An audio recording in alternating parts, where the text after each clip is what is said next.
काय म्हणणं आहे सांग बरं मला. हां, काय म्हणणं आहे? का रे स्मित? स्मित असा त्रास देतोय मला इथे बसून. हं? तिकडे मॅच चालू आहे, मॅच नाही बघायची. मी थोडंसं इथे लॅपटॉपवर मराठी टायपिंग शिकते. मराठी टायपिंगचं मला अं, म्हणजे शिकायचं आहे आणि स्पीड वगैरे वाढवायचं आहे. त्याची काही टायपिंगचे कामं वगैरे मिळाले तर मिळेल असे. तर त्यासाठी मी शिकते. दुसरं काही पर्याय नाही मला. वर्क फ्रॉम होम दुसरे कुठल्याही प्रकारचे कामं नाही, कारण माझं शिक्षण आहे MA BEd. आणि घरी बसून मी फक्त ट्युशन घेऊ शकते. त्या व्यतिरिक्त काहीच नाही करू शकत आणि जबाबदारीची कामं नाही घेऊ शकत मी, कारण स्मित कधी पण आजारी पडतो. आणि आता मी घरी प्रॅक्टिस करते तरी पण तो अजिबात करू देत नाही. काय करावं केव्हापासून खूप त्रास दिला त्याने मला.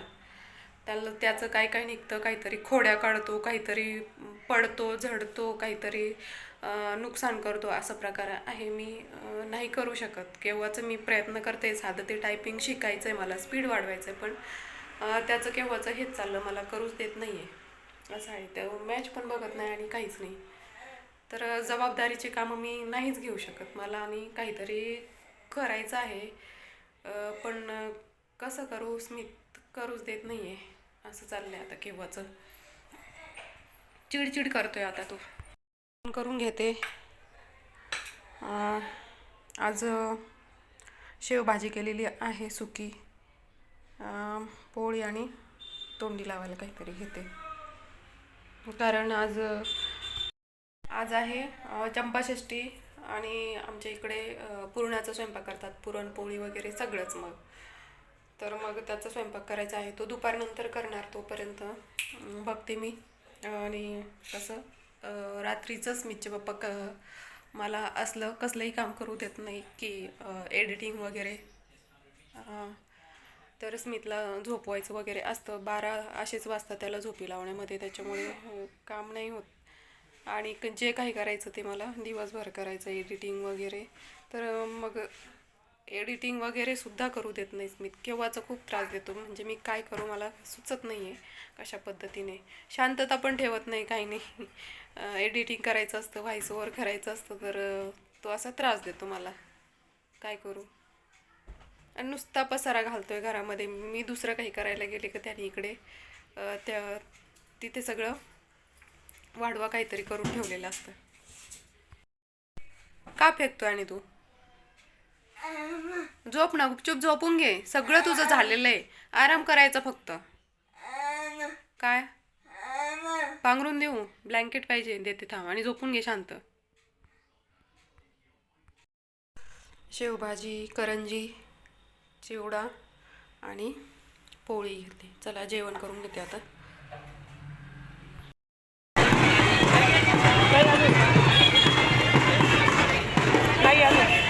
इकडनं पाहिजे होतं, इथून इथून यायचं ना बरं. त्या लोकांनी बघ कुठून आले.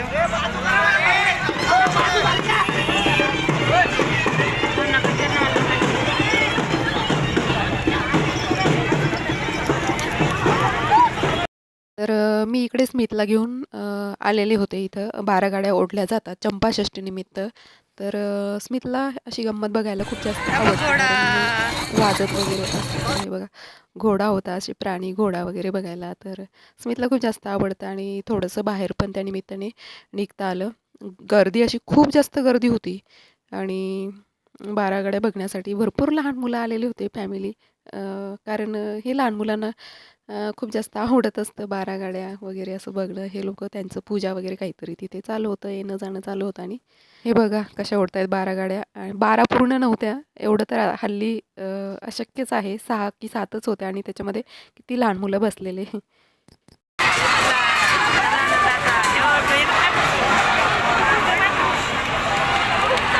नंतर घरी आल्यानंतर मी स्वयंपाकाला लागले आहे. पुरणाच्या पोळ्या बनवून घेते.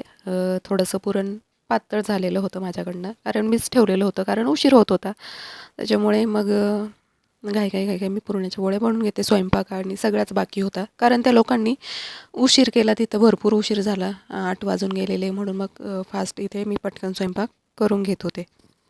तर अशा पद्धतीने थोडं पुरण पातळ झाल्यामुळे थोडंसं मला जे पीठ आहे सुकं पीठ, तर ते मला जास्त लावावं लागत होतं. एवढंच, बाकी काही नाही.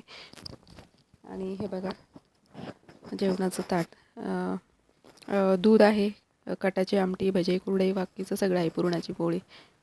जेवण वगैरे झाले आणि बराच उशीर झाला सगळं काही आवरायला, कारण मी स्वयंपाक केलाच नव्हता. फक्त कुकरला डाळ लावली आणि शिट्ट्या झाल्या आणि मी तसंच गॅस बंद करून स्मितला घाईघाई घेऊन मी 12 गाड्या बघायला गेले.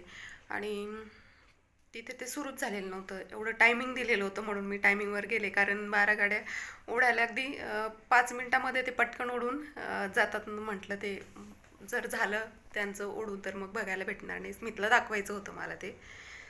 त्याला खूप जास्त आवडतं म्हणजे बैलगाडी. आता 12 गाड्या होत्या म्हटल्यानंतर